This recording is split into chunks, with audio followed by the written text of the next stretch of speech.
Question. I'm too lazy to make proper guide videos, but like high-key, should I just clip stem and upload those? I feel like Lavos, ℎ𝕝𝕒𝕗𝕣𝕒𝕗𝕒, and the like, I give such detailed responses anyway. Like, why make it fancier? Do it! Just do it! Here, Ed. Lavos Guide Stream Edition, coming soon. 500 IQ, I spelled addition wrong. Cool.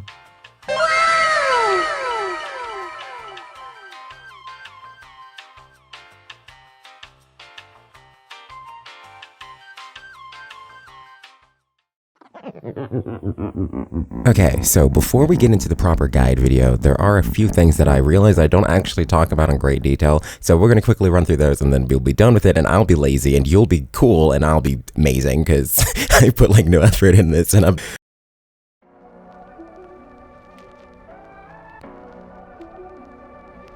So, ability 1, Ophidian Bite. What does this do? It's really pretty straightforward. It's a cone, you whip people, you suck them off, you get HP back, they die.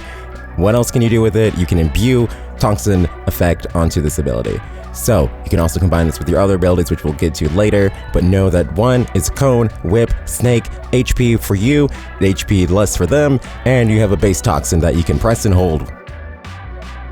Also, it's shit. Ability 2, Vile Rush. You move forward, it's a line, and then at the end you explode in a circle.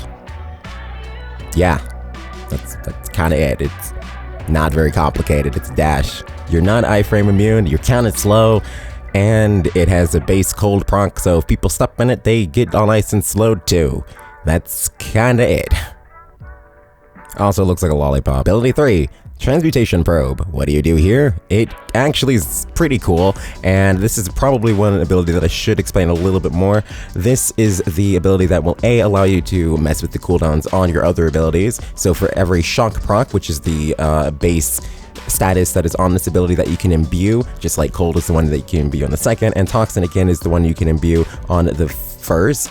For every shock proc will reduce the cooldowns on your other abilities. So when you have this ability and you're using it well, you can spam the heck out of your 1 and 2 and use your 4 more efficiently.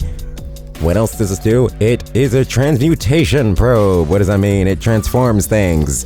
I know, really straightforward. So what does it transform? It transforms energy and HP drops into universal drops that give you energy and HP. What does it also do? It transforms any ammo drop into universal ammo. Yes, this can be used on literally any ammo. So if you, for whatever reason, want to run around with a giant gun from an arc gun and summon that sucker, you can literally use it in an entire game because, guess what? Universal ammo works for that too. Okay, final ability, Catalyze. What does this do? It burns stuff. This thing goes through walls. It has a really stupidly big range if you want to use the range of it. It is also incredibly horizontal and does not do hardly any verticality. It's really awkward. I don't know why they... Anyway, so what does this do? It has a base burn proc, base heat proc. This means that you imbue your ability with heat. You can press and hold this to create heat procs on other abilities. So, for instance, you could put heat plus your transmutation probe, and then things are burning, and they're being shocked, and they're not moving. It's cool, right? You can also use this in conjunction with your third ability to create, you guessed it, radiation, because what does electricity and heat create in this game? Radiation. Don't ask me why that works, it just does. Also, fun fact, it does more damage if you have more status effects. So, how is this thing supposed to be used? You yeet everything and every status effect under the sun on the other abilities, then you use Catalyze and watch everything die. Okay, cool.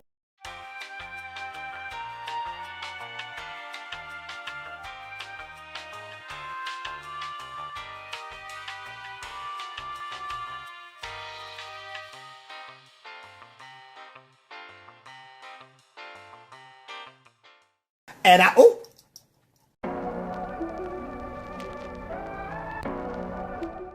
teach you how to Lavos sometime? I mean, sure. So this is the build that's focused kind of around both strength and range. So for me, my mind immediately goes to using the statuses that you have available to you, you know, the base elementals and then their combinations, to work in tandem with your melee, in tandem with the other abilities you have, to create ideal situations for you to destroy your enemies. Because the 4, for instance, will do more damage with the more status effects that are placed on an enemy. But you can also do faction-specific damage, so like, let's say you're fighting the Infested, then you can just make gas procs out the wazoo, or blast procs, or heat procs, or if you're fighting like Grenier, you can go like corrosive and then throw on some heat. But also note that while this has range, it's very horizontally based. It has like no verticality, and that's Lavos' like biggest downfall, is that he doesn't have a whole lot of verticality. So like a lot of the Corpus cruise ship maps, a lot of the Corpus maps in general are just not very favorable to him, because of the fact that his abilities are either extremely linear, like his Vile Rush or his Transmutation Probe, or incredibly horizontal, so that they don't have enough verticality to cover an area in the same way that like a Nova or a Mag or a Saren can.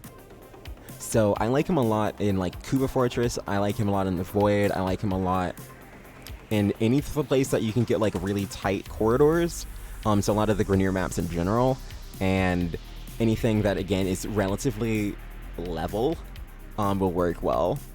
You could go for less strength if you wanted to. You could go, because really and truly you just need at least 100% strength. So if you wanted to put that into range, if you wanted to put that in duration, that would be a thing that you could do. Duration though, you want to keep this at least 100%, and you want to keep this at least 100%.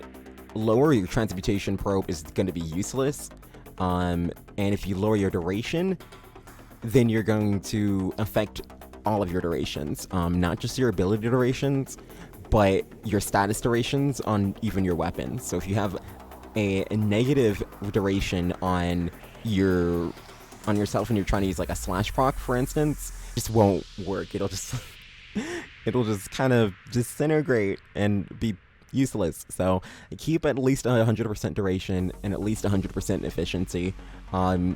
I would say duration, range, and strength are the ones that you want to focus on the most, and I would say that depending on how you want to build, range and strength are the ones that you would focus on. In terms of auras, I just have enemy radar because I do a lot of survival. Alternatively, I would be okay with using like growing power. And frankly, like this is really only important in the sense of Catalyze, because Catalyze is the only ability that really does like damage. So the 25% would 100% make up for the loss right here. So this is like between Arcane Grace and Arcane Guardian and adaptation and such. It's kind of my way of just working around that, so to speak. If you properly like place statuses on top of your enemies, even on Steel Path, you'll find that like the Catalyze can shred them pretty easily without me even having to use like weapons per se. To truly master the canvas of war. Life support. And he's got pretty good area damage again, like I mentioned. Like this build has about 50 meters, but at max. And then we're just gonna